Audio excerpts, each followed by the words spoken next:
नमस्कार दोस्तों, मैं अब्दुल मजीद करंट इंडिया न्यूज़ के लिए। भिलाई स्टील प्लांट एशिया का सबसे बड़ा प्लांट है और अब ये 10 मिलियन टन की प्रोडक्शन क्षमता तक पहुंचने जा रहा है। लेकिन इसका बसा हुआ टाउनशिप जो लगभग 15,000 एकड़ में बसाया गया था, आज वो पूरी तरह से उजड़ रहा है।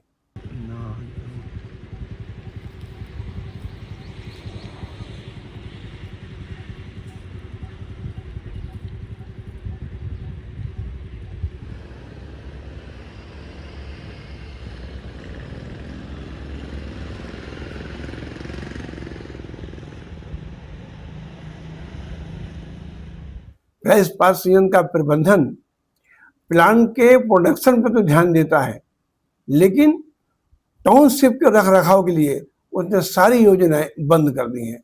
थोड़ी बहुत योजनाएं चल रही हैं, वो भी 2-4 साल बाद बंद हो जाएंगी। मिसाल के तौर पर सारे हॉस्पिटल, सारे स्कूल, सारे स्टेडियम, ये सब बंद कर दिए हैं।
और जो आवास थे वो तोड़े जा रहे हैं।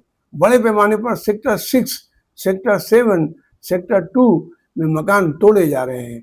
ऐसा लगता है कि अब टाउनशिप वीरान होने की स्थिति पर पहुंच गया है। पिछले दिनों भिलाई स्टील प्लांट ने उन कर्मचारियों को भी नोटिस जारी कर दिया था जिन्होंने 9 लाख जमा करके अपने मकान रहने के लिए मकान लिए थे। 6 गुना किराया बढ़ा दिया है, क्योंकि जो लोग रह रहे हैं वो भी मकान खाली कर दे। 70,000 कर्मचारी कभी इस प्लांट में काम किया करते थे। सरकारी कर्मचारी 70,000 थे। आज 6,000 से ज्यादा कर्मचारी नहीं है। 2-2.5 हजार ऑफिसर है। कर्मचारी की जो संख्या है 70,000 से ऊपर है, लेकिन वो कॉन्ट्रैक्टर लेबर है, सरकारी लेबर नहीं है। बीएसपी में भर्ती लगभग बंद है। पिछले 15-20 सालों से भर्ती नहीं हो रही है। रिटायरमेंट में हर साल में 1,000, 1,500, 2,000 लोग रिटायर हो रहे हैं और टाउनशिप खाली हो रहा है। सवाल ये उठता है कि ये जो टाउनशिप इतना बड़ा बनाया गया था, उजड़ने क्यों दिया जा रहा है। 167 एकड़ पर मैत्री बाग बनाया गया था, चिड़ियाघर, वो भी आज किसी न किसी निजी संस्था को देने की तैयारी चल रही है।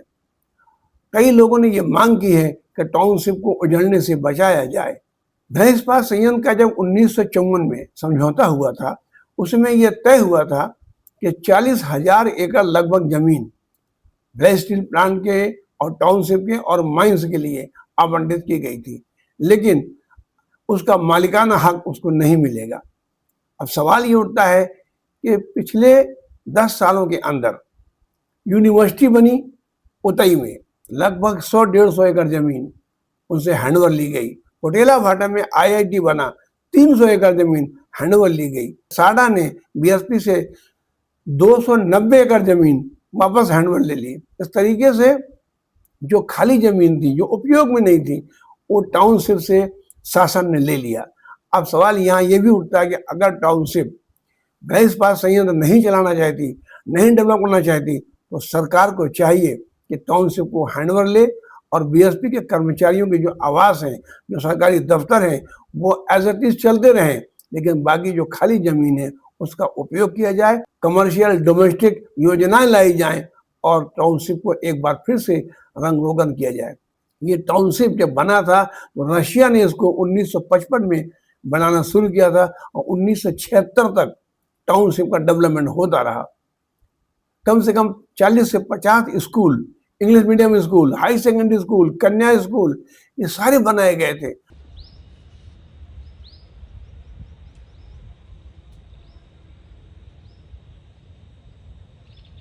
हर सेक्टर में हेल्थ सेंटर बनाए गए थे, ये सब बंद कर दिए गए। सारे स्कूलों में ताले लग गए हैं, जानवर घूम रहे हैं, स्कूल बंद हो गए, स्टेडियम पूरे बंद हो गए। आने वाले दिनों में ये भिलाई का टाउनशिप उजड़ता हुआ नजर आएगा और इसकी कोई देख रेख करने वाला नहीं है। इसीलिए आज ये सवाल उठ खड़ा है कि इस टाउनशिप को कैसे बचाया जाए। अगर ये पूरी टाउनशिप नगर निगम को हैंडओवर कर दिया जाए तो नगर निगम और सरकार मिलकर इस टाउनशिप को एक बार फिर से नए रूप में ढाल सकती है और इसका डेवलपमेंट कर सकती है। ये इस बात की जरूरत है क्योंकि भिलाई को बचाना भिलाई की जिम्मेदारी है। दोस्तों, ये वीडियो आपको कैसा लगा शेयर कीजिए, कमेंट कीजिए। नमस्कार।